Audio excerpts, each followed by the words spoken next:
Hello नमस्कार दोस्तों। K R Pawar science studio channel पर आप सभी का एक बार फिर से दिल खोलकर स्वागत है, अभिनंदन है। दोस्तों, आप सभी का मैं बहुत बहुत आभार करता हूं कि आपने पिछली कक्षाओं को इतना प्यार दिया। तो दोस्तों, अपनी क्या है, कुछ दिन क्लासें नहीं हो पाई किसी कारण की वजह से, इसके लिए क्षमा प्रार्थी दोस्तों। तो अपना पिछला टॉपिक चल रहा था दोस्तों, पोषण।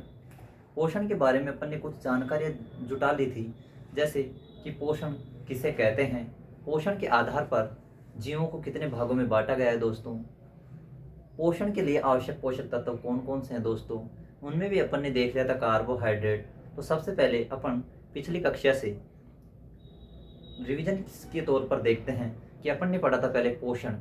पोषण किसे कहते हैं? पोषण सजीवों के द्वारा अर्थात जीवों के द्वारा भोजन को ग्रहण करने से लेकर अवशोषण, पाचन अर्थात पाचन, अवशोषण, उत्सर्जन, सभी जैविक क्रियाओं का शरीर के अंदर संपन्न होना क्या कहलाता है दोस्तों? पोषण कहलाता है। पोषण के आधार पर जीवों को दो भागों में बांटा गया था दोस्तों, एक था स्वयंपोषी और एक था विषमपोषी। स्वयंपोषी को अंतर्गत हम उनको देख सकते हैं कि जो अपना भोजन क्या स्वयं बनाते हैं, उनको अपन क्या बोलते हैं? स्वयंपोषी। फॉर एग्जाम्पल पादप। पादप अर्थात पेड़ पौधे, ये क्या करते हैं दोस्तों? अपना भोजन प्रकाश संश्लेषण की क्रिया के दौरान अपना भोजन खुद बनाते हैं, अर्थात क्लोरोफिल की उपस्थिति में अपना भोजन स्वयं बना लेते हैं, अर्थात प्रकाश ऊर्जा को रासायनिक ऊर्जा में कन्वर्ट कर लेते हैं।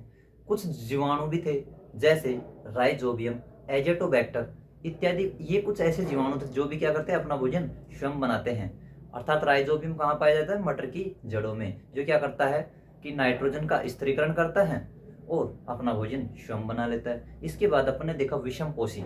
विषमपोषी वे होते हैं जो अपना भोजन स्वयं नहीं बनाते हैं। विषमपोषी को चार भागों में बांटा गया था दोस्तों। विषमपोषी को कितने भागों में बांटा गया था? चार भागों में। एक था प्राणी संभोजी और एक था सहजीवी और एक था परजीवी और एक था मर्तोपजीवी। अच्छा, अपन देखें प्राणी संभोजी के अंतर्गत तीन भागों में बांटा गया था। एक था शाकाहारी, एक था मांसाहारी और एक था सर्वहारी। शाकाहारी उन्हें बोलते हैं दोस्तों जो क्या है, हरे पेड़ पौधों पर क्या होते हैं? निर्भर होते हैं, अर्थात जो क्या करते हैं? मांस नहीं खाते। दूसरा था मांसाहारी।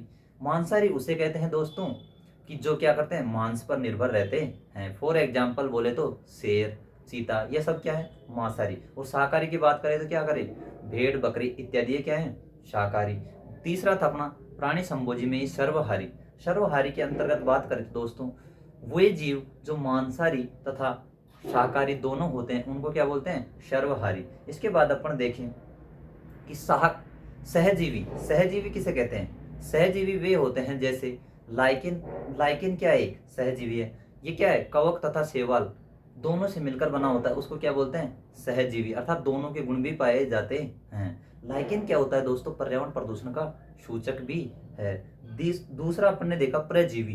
परजीवी देखा था अपन ने दो प्रकार के होते हैं, एक था अंतः परजीवी और एक था बाह्य परजीवी। अंतः परजीवी वे होते हैं जो शरीर के अंदर रहकर अपना भोजन प्राप्त करते हैं, जैसे एस्केरिस क्या है? एक आंतरिक परजीवी। क्या है? आंतरिक परजीवी। और एक बाह्य परजीवी होते हैं जैसे जूं, खटमल शरीर के बाहर रहकर अपना पोषण प्राप्त करते हैं। एक था मर्तोपजीवी। मर्तोपजीवी उन्हें कहते हैं दोस्तों जो क्या है? मृत जीवों पर निर्भर रहते हैं। कुछ जीवाणु ईटीसी क्या है? मृतोपजीवी, अर्थात मृत जीवों पर जो निर्भर रहते हैं उनको क्या कहते हैं? मृतोपजीवी। इसके बाद अपने ने देखा था कि पोषण के लिए आवश्यक पोषक तत्व कौन कौन से होते हैं। पोषण के लिए आवश्यक पोषक तत्व देखे थे दोस्तों अपन ने दो प्रकार के, एक थे माइक्रो और एक था मैक्रो। अर्थात एक था मैक्रो और एक था माइक्रो। बोले तो एक थे वृहद पोषक तत्व और एक था सूक्ष्म पोषक तत्व। वृहद पोषक तत्व में कार्बोहाइड्रेट्स, वसा, प्रोटीन इत्यादि किसमें आते हैं? वृहद पोषक तत्व में, जिनसे क्या है? हमें सर्वाधिक ऊर्जा प्राप्त होती है। और माइक्रो पोषक तत्व अर्थात सूक्ष्म पोषक तत्व जिनसे हमें क्या होती है? ऊर्जा प्राप्त नहीं होती है। तो फिर ये क्या करते हैं दोस्तों? ये क्या करते हैं? उपापचयी क्रियाओं में सहयोग करते हैं, जैसे खनिज, लवण, विटामिन इत्यादि किसमें आएंगे? माइक्रो पोषक तत्व में।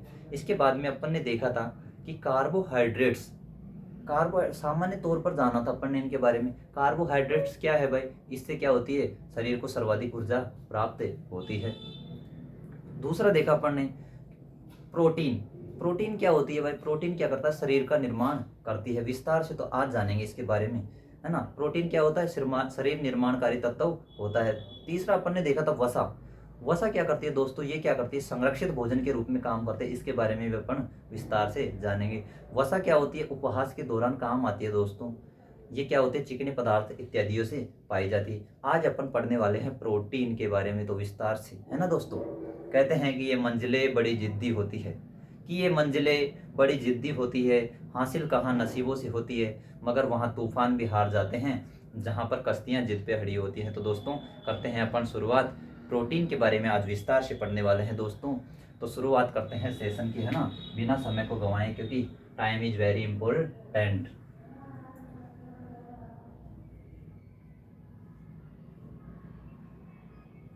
बायोलॉजी में चल रहा है अपना जनरल साइंस, है ना दोस्तों, और टॉपिक चल रहा था अपना पोषण। क्या चल रहा था, पोषण। इंग्लिश में बोले तो न्यूट्रिशन, न्यूट्रिशन, है ना दोस्तों। ध्यान देना,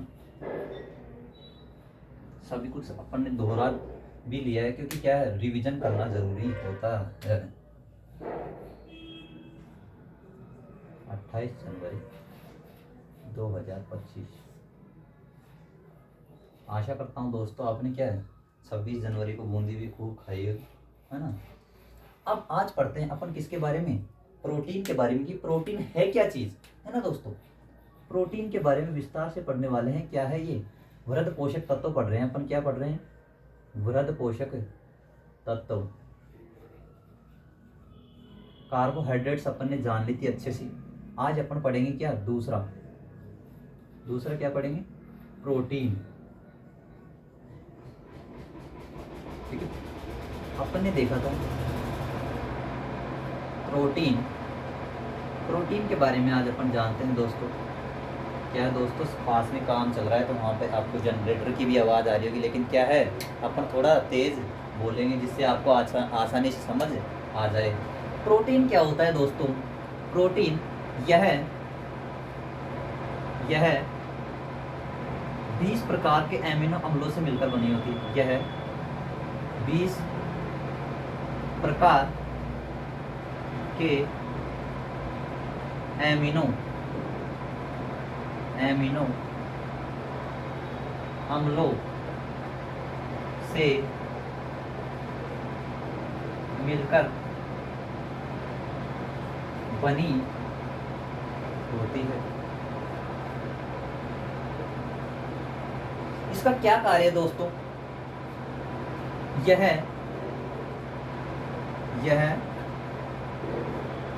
शरीर का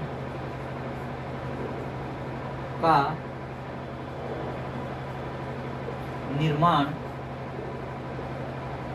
करने में सहायक होती है। क्या होता है दोस्तों, यह शरीर का निर्माण करने में सहायक होती है। तीसरा अपन देखें, प्रोटीन की संरचनात्मक एवं क्रियात्मक इकाई क्या है दोस्तों, एमिनो अम्ल, क्योंकि यह क्या है, एमिनो अम्लों से मिलकर बनी होती है। प्रोटीन की संरचनात्मक एवं क्रियात्मक इकाई एमिनो अम्ल होती है। एमिनो अम्ल होती है, ध्यान रखना दोस्तों। यहाँ देखते हैं अपन प्रोटीन शब्द किसने दिया था भाई, प्रोटीन शब्द किसने दिया था, शब्द याद रखना दोस्तों, पूछ लिया जाता है कभी कभी। प्रोटीन शब्द दिया था बर्जीलियस ने। किसने दिया था, बर्जीलियस नामक एक वैज्ञानिक था, बर्जीलियस, है ना दोस्तों। किसने दिया था प्रोटीन शब्द, बर्जीलियस ने। जबकि खोज किसने की थी इसकी, खोज करता कौन था दोस्तों, खोज किसने की थी, मुलर ने। किसने की थी, मुलर ने। कभी कभी दोस्तों मुल्डर भी लिखा आ जाए तो कोई दिक्कत है नहीं है। मूलर को क्या बोलते हैं, मुल्डर भी बोल देते हैं। तो ध्यान रखना कि शब्द तो किसने दिया, बर्जीलियस ने। खोज किसने की, मूलर ने। अच्छा, प्रोटीन किन किन से मिलकर बना होता है दोस्तों? प्रोटीन प्रोटीन प्रोटीन किन किन से मिलकर बना होता है? मिश्रण। प्रोटीन मिश्रण किस किस का होता है? इसमें होता है कार्बन, हाइड्रोजन, ऑक्सीजन और एक होता है नाइट्रोजन। नाइट्रोजन अपन कह सकते हैं CHON। कौन? CHON। प्रोटीन किससे मिलकर बना होता है? कौन से? बोले तो कार्बन, हाइड्रोजन, ऑक्सीजन और नाइट्रोजन। तभी तो बोलते हैं दोस्तों कि मनुष्य क्या करता है, उत्सर्जन के रूप में, उत्सर्जन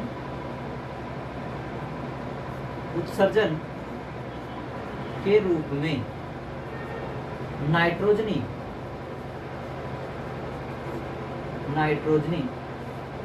क्योंकि उसमें क्या हो गया, प्रोटीन के कारण क्या हो गया, नाइट्रोजन सम्मिलित हो गया कि नहीं।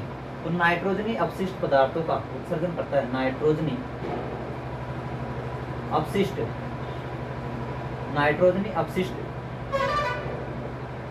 पदार्थों का उत्सर्जन करता है। वो किसके कारण करता है भाई? नाइट्रोजनी अपशिष्ट पदार्थ कहाँ से आया? प्रोटीन से आया। कहाँ से आया दोस्तों? प्रोटीन से आया। तो अपन ने देखा प्रोटीन क्या है। प्रोटीन यह 20 प्रकार के एमिनो अम्लों से मिलकर बनी होती है। यह शरीर का निर्माण करने में सहायक होती है। प्रोटीन की संरचनात्मक एवं क्रियात्मक इकाई क्या है? एमिनो अम्ल। दोस्तों एक प्रश्न हमेशा पूछा जाता है, याद रखना, एमिनो अम्लों के मध्य, ये क्या है? एमिनो अम्ल है। क्या है? एमिनो अम्ल है। पूछ लिया जाता है कि एमिनो अम्लों के मध्य कौन सा बंध पाया जाता है? तो इनके मध्य दोस्तों पेप्टाइड बंध होता है। ये जो बंध है ना, क्या है? बंध। ये क्या है? पेप्टाइड बंध। इसको क्या बोलते हैं? पेप्टाइड बंध। दो एमिनो अम्लों के मध्य कौन सा बंध पाया जाएगा? पेप्टाइड बंध। पेप्टाइड बंध याद रखना दोस्तों, ये हमेशा एग्जामों में पूछा जाता है। एमिनो अम्लों के मध्य कौन सा बंध पाया जाता है? वो होता है कौन सा? पेप्टाइड बंध, है ना दोस्तों? पेप्टाइड बंध पाया जाता है। अब आगे अपन जानते हैं कि प्रोटीन से ऊर्जा कितनी प्राप्त होती है भाई, ये भी जानना जरूरी है। 1 ग्राम प्रोटीन से, 1 ग्राम प्रोटीन से कितनी ऊर्जा प्राप्त होती है? 4.2 किलो कैलोरी। ये तो ध्यान रखना भाई, ऊर्जा का मात्रक लगाते हैं किलो कैलोरी, है ना? 4.2 किलो कैलोरी। अब अपन देखें इससे आरोही व अवरोही क्रम के आधार पर देखें कि सर्वाधिक ऊर्जा किसमें प्राप्त होती है और किसमें नहीं। सबसे ज्यादा किसमें होगी भाई? वसा में। फिर इससे नीचे प्रोटीन में, है ना दोस्तों? किसमें? प्रोटीन में। फिर इससे कम? कार्बोहाइड्रेट में। कार्बोहाइड्रेट में। देखो यहाँ क्या होता है? 9.2 किलो कैलोरी होती है। प्रोटीन से क्या होते हैं? 4.2 और कार्बोहाइड्रेट से क्या होती है? 4.1। लेकिन हम कहें कि हमें सर्वाधिक ऊर्जा कहाँ से प्राप्त होती है? सर्वाधिक ऊर्जा कहाँ से प्राप्त होती है? वह सर्वाधिक ऊर्जा के रूप में किसको ग्रहण करते हैं? तो अपन कहते हैं सर्वाधिक किसको ग्रहण करते हैं? कार्बोहाइड्रेट्स को। क्योंकि पिछली कक्षा में अपन ने जाना था कार्बोहाइड्रेट्स क्या है। यह कार्बन, हाइड्रोजन तथा ऑक्सीजन का मिश्रण होता है। कार्बोहाइड्रेट्स 1:1 के अनुपात में पाई जाती हैं। कार्बोहाइड्रेट्स किन किन से प्राप्त होती है? अपन ने देखा था कि गेहूं, चावल, ग्लूकोन डी इत्यादि से हमें क्या होता है? कार्बोहाइड्रेट्स मिलती है। कार्बोहाइड्रेट्स की ऊर्जा के बारे में अपन ने देखा था। कार्बोहाइड्रेट्स को कितने भागों में बांटा था? ये भी अपन ने देखा था पिछली कक्षा में। अगर कार्बोहाइड्रेट्स के बारे में आप विस्तार से जानना चाहते हैं दोस्तों, तो हमारी पिछली कक्षा में देख सकते हैं कि कार्बोहाइड्रेट्स को 3 भागों में बांटा गया था। एक थी मोनोसैकेराइड, एक थी डाइसैकेराइड और एक थी पोलोसैकेराइड। मोनोसैकेराइड्स में क्या था दोस्तों? शर्करा का एक अणु मौजूद था, उसको अपन ने क्या नाम दिया था? मोनोसैकेराइड्स। मोनोसैकेराइड्स क्या होती हैं? स्वाद में मीठी होती है दोस्तों। और मोनोसैकेराइड्स जैसे बोले तो ग्लूकोज, फ्रुक्टोज और ग्लैक्टोज, ये क्या थी? मोनोसैकेराइड्स में। डाइसैकेराइड में क्या होते हैं? शर्करा के 2 अणु होते हैं, जैसे सुक्रोज, लैक्टोज, माल्टोज। और पॉलीसैकेराइड्स में अपन ने जाना था ग्लाइकोजन, काइटिन, क्या? ग्लाइकोजन, काइटिन इत्यादि अपन ने किसमें जाना था? पॉलीसैकेराइड्स में जाना था। तो अपन ने क्या क्या बात की यहाँ पे कि सर्वाधिक जैसे ऊर्जा लें तो सर्वाधिक ऊर्जा किससे मिलेगी? वसा से, और इसके बाद में प्रोटीन से, और इसके बाद में कार्बोहाइड्रेट से। लेकिन ग्रहण क्या करते हैं सर्वाधिक? अपन कार्बोहाइड्रेट्स, है ना दोस्तों। तो ये आपको ध्यान रखना है। अपन ने क्या है, प्रोटीन के बारे में अच्छे से जाना है, तो इसको मैं आशा करता हूँ आपकी समझ भी आया होगा। अब देखते हैं दोस्तों कि कुछ प्रमुख प्रोटीन्स कौन कौन सी होती हैं, उनके बारे में आज अपन लिखने वाले हैं। अपन ने यहाँ पे देखा दोस्तों, कुछ रिवीजन के लिए और बता देता हूँ आपको कि यहाँ क्या हुआ है कि प्रोटीन की संरचनात्मक एवं क्रियात्मक इकाई क्या है? एमिनो अम्ल। उसी प्रकार से यहाँ याद रखना दोस्तों, शरीर की क्या है? शरीर की क्या है ना? और वृक्क की क्या है? पिछले में भी मैंने बताई थी। वृक्क की क्या है? संरचनात्मक एवं क्रियात्मक इकाई, कोशिका वाले टॉपिक में पढ़े थे ना अपन। और श्वसन की क्या है? श्वसन तंत्र की क्या है? तो ये देखो, शरीर की क्या है? कोशिका, क्या है? कोशिका। और वृक्क की क्या है? नेफ्रॉन। क्या है भाई? Nephron, nephrons, nephrons. श्वसन की क्या है दोस्तों? श्वसन की कूपिकाएं। क्या है? कूपिकाएं। याद रखना दोस्तों, है ना, हमेशा पूछा जाता है। और एक और अपन ने देखा था तंत्रिका। तंत्र की क्या है? तंत्रिका, तंत्र की क्या है? वो थी अपनी न्यूरॉन्स, है ना दोस्तों। याद रखना कि शरीर की संरचनात्मक एवं क्रियात्मक इकाई क्या है? कोशिका। वृक्क की क्या है? नेफ्रॉन्स। श्वसन की क्या है? कूपिकाएं। और तंत्रिका तंत्र की क्या है? न्यूरॉन्स। इतना अपन ने जाना। प्रोटीन के बारे में भी जाना कि प्रोटीन शब्द किसने दिया? बर्जीलियस ने। प्रोटीन की खोज किसने की? मूलर ने। यह 20 प्रकार के एमिनो अम्लों से मिलकर बनी होती है। यह शरीर का निर्माण करने में सहायक होती है। प्रोटीन की संरचनात्मक एवं क्रियात्मक इकाई क्या है? एमिनो अम्ल। एमिनो अम्लों के मध्य कौन सा बंध पाया जाता है? पेप्टाइड बंध। प्रोटीन मिश्रण कार्बन, हाइड्रोजन, ऑक्सीजन, नाइट्रोजन इत्यादि से मिलती है। प्रोटीन का मिश्रण क्या है भाई? कार्बन, हाइड्रोजन, ऑक्सीजन और नाइट्रोजन। ये क्या है? इसको बोले तो कौन? CHON। एन का मतलब क्या है? नाइट्रोजनी, नाइट्रोजन। और नाइट्रोजन उत्सर्जन के रूप में तभी तो अपन क्या करते हैं? नाइट्रोजनी अपशिष्ट पदार्थों का उत्सर्जन करते हैं। 1 ग्राम प्रोटीन में कितनी कैलोरी ऊर्जा होती है?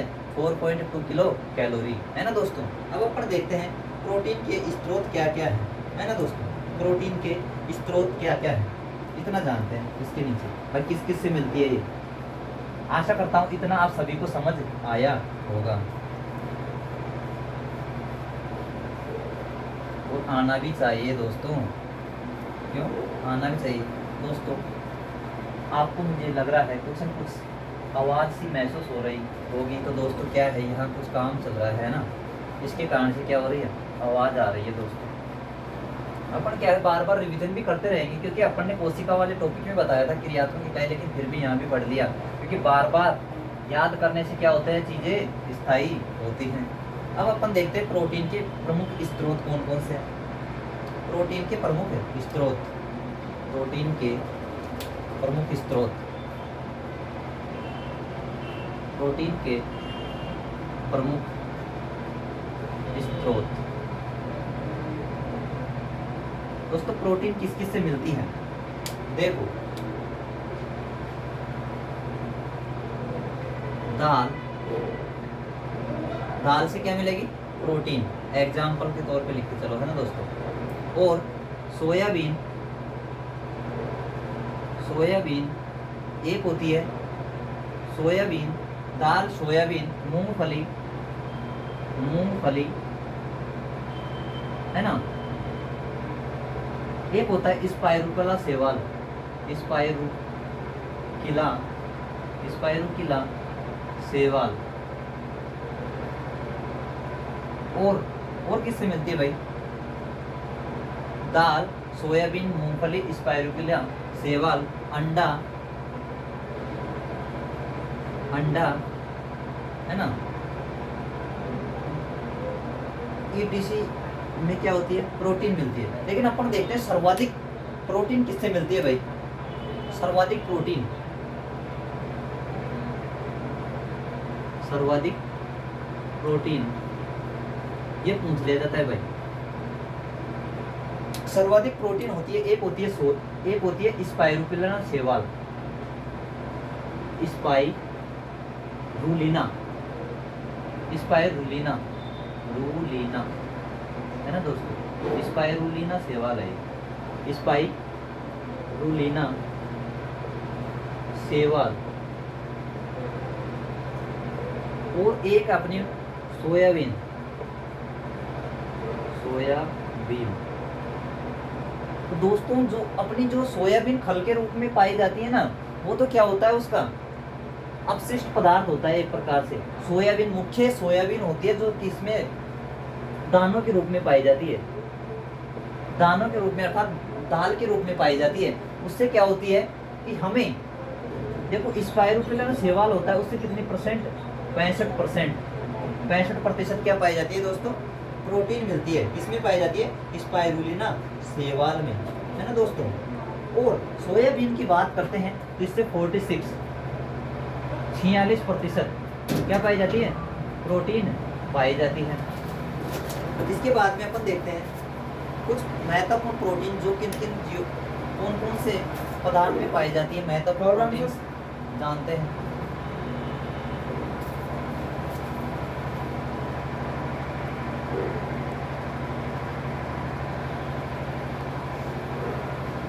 है ना दोस्तों, अब देखते हैं कुछ प्रमुख प्रोटीन किस किस में कौन सी चीज होती है। फिर उसके बाद में अपन देखेंगे प्रोटीन्स की कमी से होने वाले रोग कौन कौन से। इतना समझ अभी सभी को आपको आया होगा, है ना दोस्तों। प्रोटीन के प्रमुख अवयव जैसे किस किस में कौन सी प्रोटीन उपस्थित होती है ना दोस्तों। तो लिखो उपस्थित प्रमुख प्रोटीन, उपस्थित प्रमुख प्रोटीन, इनमें से 100% है ना, आपके एक क्वेश्चन छपने वाला है दोस्तों, तो याद रखना। जैसे अंडे में कौन सी प्रोटीन पाई जाती है, अंडे में उपस्थित प्रोटीन कौन सी होती है ना दोस्तों। दरवाजा थोड़ा बंद कर देते हैं दोस्तों, है ना। अंडे में उपस्थित प्रोटीन कौन सी है, एक लिखते हैं हड्डियों में उपस्थित प्रोटीन, हड्डियों में, हड्डियों में या अस्थियों में, अस्थियों में, अस्थियों में उपस्थित प्रोटीन, उपस्थित प्रोटीन कौन सी है ना दोस्तों। एक लिखते हैं मांसपेशियों में, मांसपेशियों में, मांसपेशियों में उपस्थित प्रोटीन,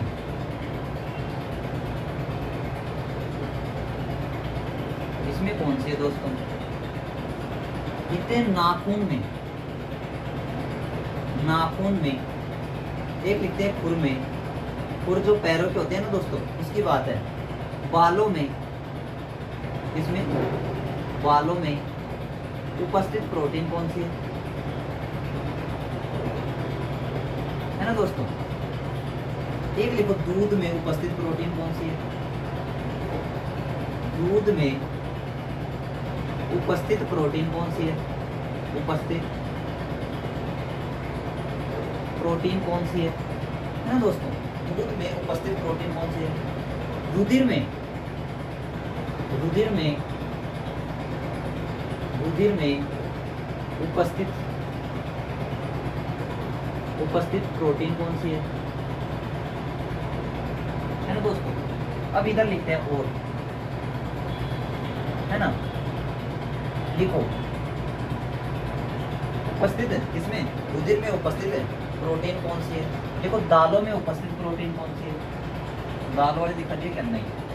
दाल में उपस्थित प्रोटीन कौन सी है? उपस्थित है प्रोटीन कौन सी है? लिखते चलो भाई, है ना। दाल में उपस्थित प्रोटीन है कौन सी है? अच्छा, गेहूं में कौन सी उपस्थित प्रोटीन है? गेहूं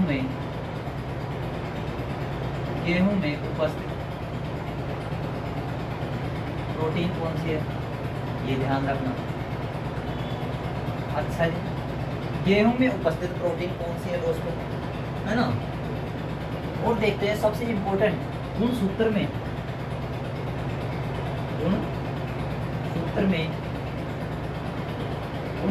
उपस्थित प्रोटीन कौन सी है? ये भी अपन को ध्यान रखना है ना दोस्तों। गुणसूत्र में उपस्थित प्रोटीन कौन सी है, ये भी अपन को ध्यान रखना है। और देखते हैं रक्त का थक्का जमाने वाली प्रोटीन कौन सी है ना, ये भी ध्यान रखना। रक्त का थक्का जमाने वाली प्रोटीन कौन सी है दोस्तों?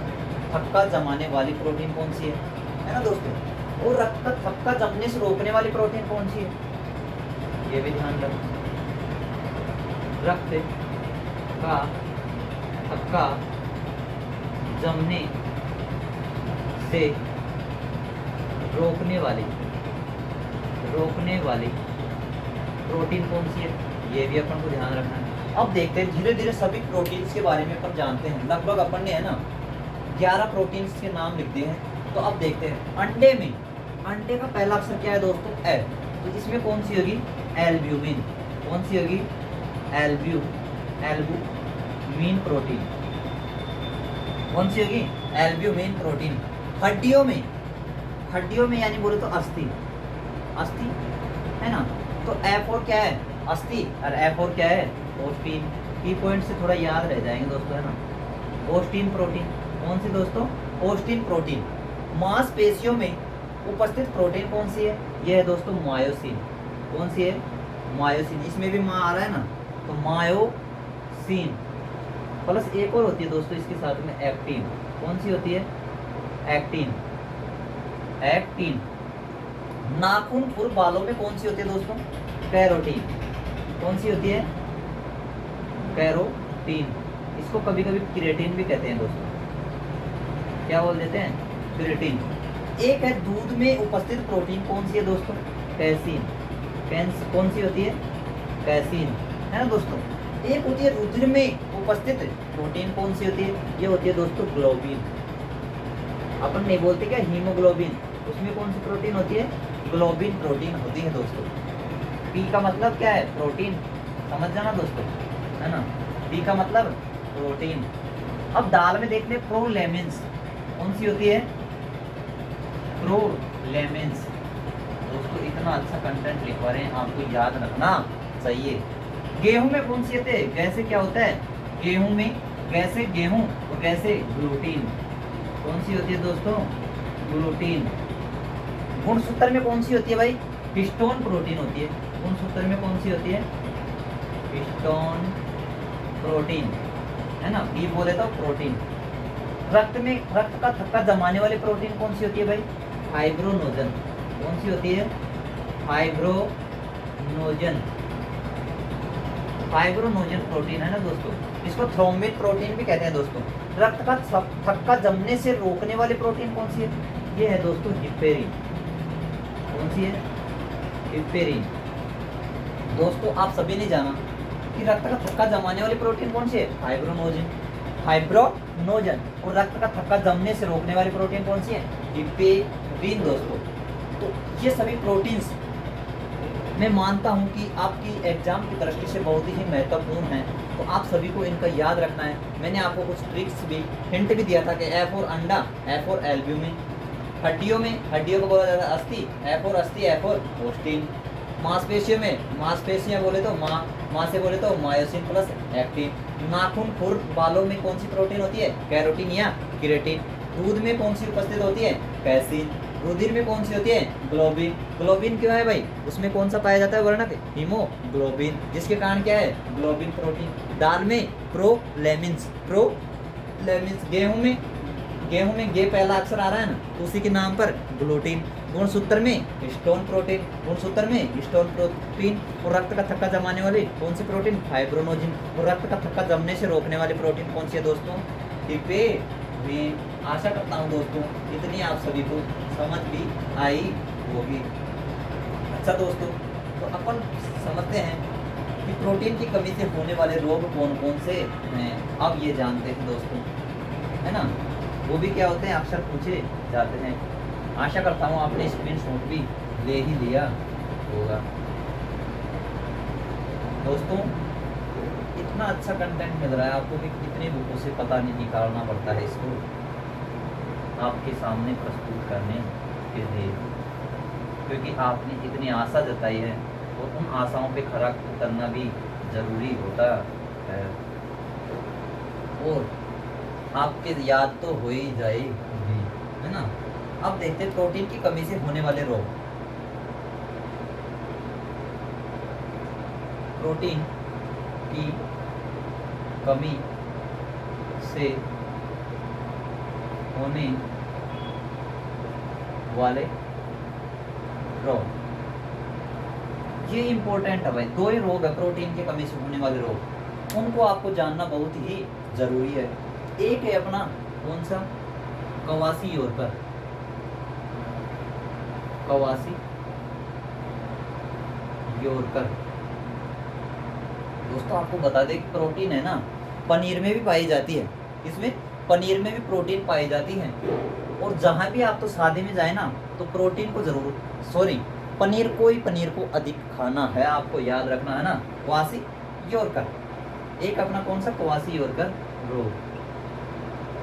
एग्जाम्पल में लिख लेना, पनीर को भी है ना दोस्तों। दूसरा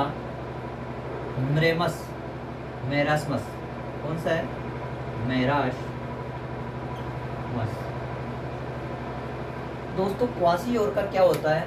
ये एक ऐसा रोग होता है जिसमें क्या है, बचपन में बालक हैं वो मिट्टी ज़्यादा खाते हैं, तो उनका क्या होता है, शरीर के सभी अंग फूलते हैं, लेकिन क्या है, शरीर के सभी अंग क्या है, शिथिल अवस्था में पड़े रहते हैं। और एक पेट क्या है, वो सामने बाहर निकलता रहता है मिट्टी के कारण, है ना। उसको अपन बचपन में बोलते हैं कि पेड़ पड़ गई। पेड़ किसके कारण पड़ते हैं? मिट्टी के कारण पड़ते हैं, मिट्टी खाने से। तो मिट्टी खाने के कारण क्या होता है, बच्चे का क्या होता है, पेट ही पेट फूलता है। उसको बोलते हैं क्वासी योरकर। क्या बोलते हैं? क्वासी योरकर। तो अर्थात बच्चे का पेट फूलना। बचपन में लिखो, बचपन में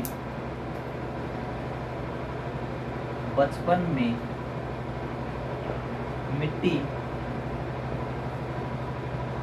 खाने से पेट का फूलना, पेट का फूलना।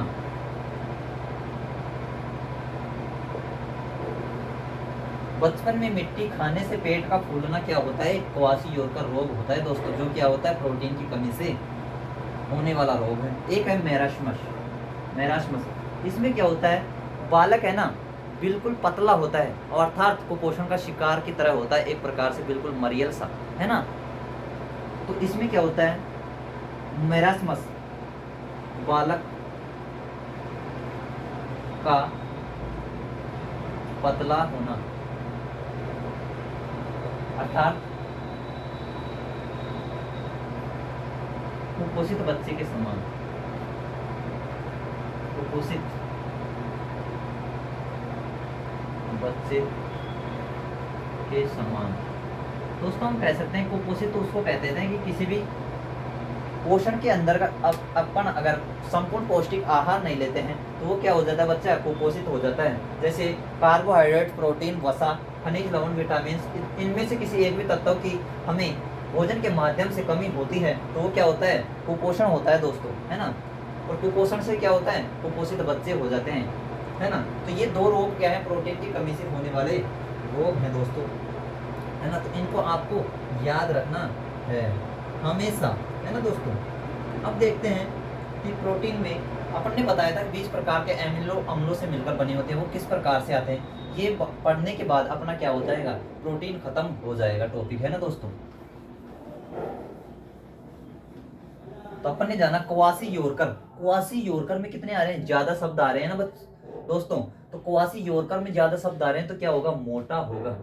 पेट का फूलना, पेट का फूलना, फूलना का अर्थ क्या होता है, मोटा होना। क्या होता है, मोटा होना। और अपन ने देखा एक मरमश, मरमश से तो नाम से पता चल रहा है, मरमश यानी मरियल सा बच्चा। तो वो भी क्या है, प्रोटीन की कमी से होने वाला रोग है। अब अपन देखते हैं प्रोटीन के लिए 20 प्रकार के आवश्यक एमिनो अम्ल कौन कौन से। प्रोटीन के लिए आवश्यक एमिनो अम्ल,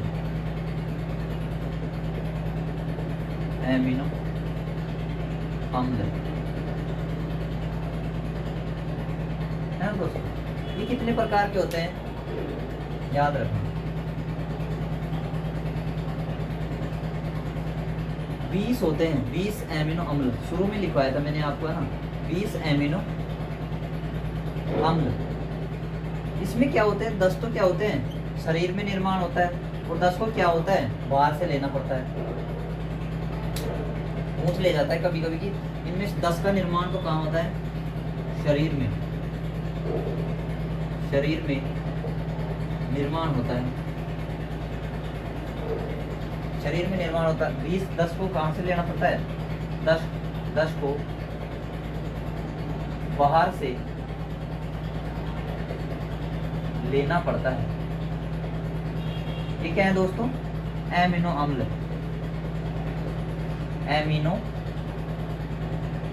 अम्ल, जो क्या करते हैं, प्रोटीन का निर्माण करते हैं, प्रोटीन निर्माण में सहायक होते हैं। प्रोटीन 10 को बाहर से लेना पड़ता है, प्रोटीन निर्माण में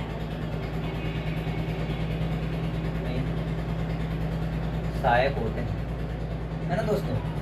शरीर में निर्माण होता है कुछ का, और कुछ क्या होते हैं शरीर के बाहर से लेना पड़ता है, भोज्य पदार्थों के माध्यम से लेना पड़ता है। तो 20 प्रकार के एमिनो अम्लों से मिलकर हमारी क्या होती है, प्रोटीन बनी होती है।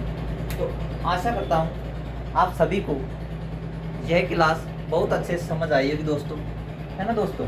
क्योंकि हमने अपना पूरा प्रयास किया है आपको समझाने के लिए, क्योंकि आपने इतना शायद में जाना भी नहीं होगा प्रोटीन के बारे में, और किसी ने पढ़ा भी होगा तो उनका रिवीजन हो गया होगा दोस्तों, है ना। तो आज की इस क्लास के दोस्तों, आज को इस क्लास को हम यहीं विराम देते हैं दोस्तों। अगर आपको क्लास अच्छी लगी हो तो कमेंट्स बॉक्स आपके लिए खुला हुआ है दोस्तों, उसमें ज़रूर बताइएगा। जय हिंद, जय भारत, जय हिंद, जय भारत दोस्तों। मिलते हैं नेक्स्ट वीडियो के साथ।